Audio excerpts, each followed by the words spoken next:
Ертеде бір патша ең жақсы әрі көркем сөз айтқан адамға 400 ділдә берем деп жарлық шығарыпты. Келесі күні нөкерлермен сапарға шығады. Жолда жас зәйтүн ағашының шыбығын көшеттеп жатқан 90-дағы қарияны жолықтырады. Патша оған: "Мына көшетіңіз жеміс бергенше жоқ дегенде 20 жыл керек.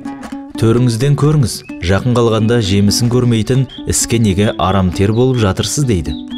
Сонда қария: "Бұрынғылар еккен ағаштың жемісін біз теріп жеген болатынбыз. Енді біз еккен ағаштан кейінгілер жемей ме?" дейді.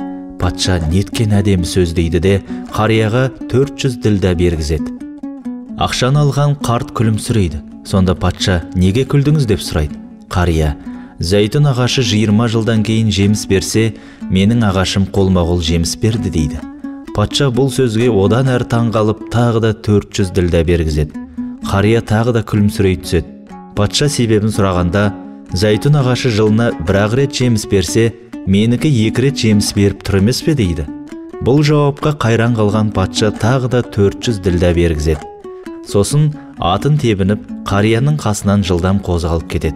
"Неге асықтыңыз?" деп таңырқаған уәзіріне: "Мына қарияның қасында тұра берсек, сөздері таусылғанша қазынамызды тауысып бітетін түрі бар" деген екен. Осылайша жақсылық таусылмай, әрдайым өз жемісін үздіксіз бере бермек.